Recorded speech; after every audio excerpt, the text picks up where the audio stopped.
Welcome to Take12Radio.com's YouTubio version. I am the Monty Man, your host for this next few minutes. And that, by the way, was Ronnie North on lead guitar. If you ever have a chance to see him in the Southern California area, check him out. Ronnie North. Today, I received a letter from a listener. It says, "Dear Monty Man, why do people hate other people who are on drugs? I was always taught to be kind to everyone and that if someone asks for help, I'm supposed to help that person, if at all possible. I do not think I'm better than a drug user. I try to be kind to everyone. I know people who are on meth. I've seen what it has done to them and their families, but because I tried to help one of these people, people hate me more than they help the person I tried to help. I've never done anything bad to anyone, and yet people hate me for helping someone who's in need. I know you can't talk people into not using drugs, it's a choice they make, but if someone asks you to help them change their life and you try to help them, is there anything wrong with that? I don't understand how people can be so mean and can have so much hate in their hearts. For someone who's made a wrong choice in their life and used drugs, we're supposed to be kind to people, aren't we? Sincerely, and I'll just say anonymous." Well, I'll do my best at trying to answer this question based on my own experience. And I hope it comforts you to some degree. From the beginning, people have held resentments towards each other. Cain killed Abel out of jealousy. The crowd killed Jesus out of fear.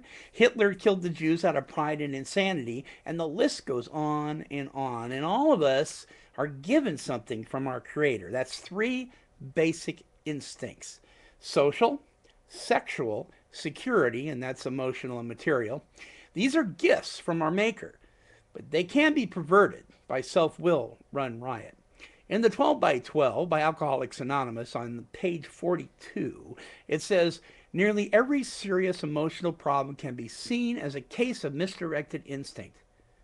Whenever a person feels like one of these basic instincts is being threatened, like some of the folks you're talking about, fear will set in and a resentment is birthed. Resentments, if not treated, turn into hate, and hate is displayed in many different ways.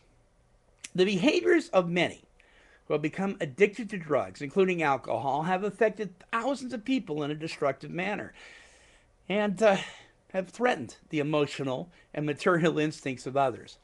Most people don't see themselves as contributors to the demoralization of our society, when in reality we're all part of that bigger picture. People hate because of fear and lack of understanding. What most people disapprove of in others is what they struggle with within themselves.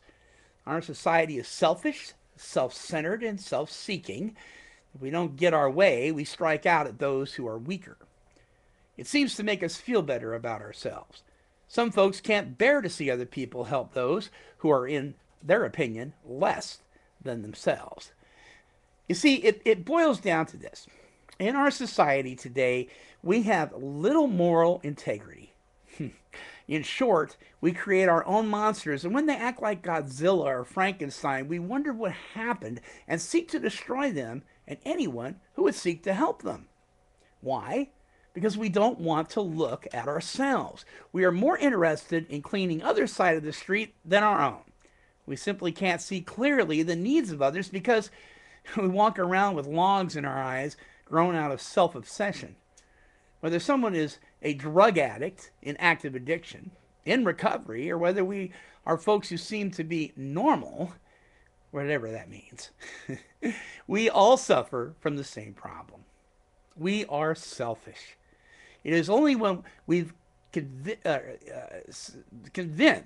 we're convinced, rather, of this truth, of our selfishness, our self-seeking, and our self-centeredness, that we are able to understand each other. Understand each other in a way where we can help one another. Don't let these facts stop you from helping others, though. All right? You have a gift of compassion that is rare. I would encourage you to be careful, though, and not be an enabler. People who have the gift of compassion tend to enable others and thus doing more harm than good. May I suggest talking to other addicts who have been clean and sober for several years? They know the games we addicts play and how to really help addicts without enabling them. Some of the suggestions that you will hear will sound cruel and almost uncaring, but believe me, they do work. Look up some good, healthy Narcotics Anonymous meetings or AA meetings. Attend them and listen to the stories of experience, strength, and hope. You may have to search out several meetings until you find some real old timers who can share the message of hope and not the mess of dope or booze. During smoke breaks or after the meeting, ask questions and share your desire to help. These folks will be more than willing to answer any questions you may have. You'll find much support among addicts and alcoholics in recovery, but I must be honest with you. When it comes to helping addicts and alcoholics and being supportive, most people won't be supportive of your efforts unless they have been down that road themselves. And nor should you put expectations on them to be. If you do, you'll only end up building a resentment, and we know where that leads. Look at your local phone book for the NA or AA information hotline or call your mental health department, and they'll be able to steer you in the right direction for a meeting. My best wishes to you, and may God bless your efforts. Oh, and by the way, don't forget to pray for those who treat you in a negative manner. Prayer does change things.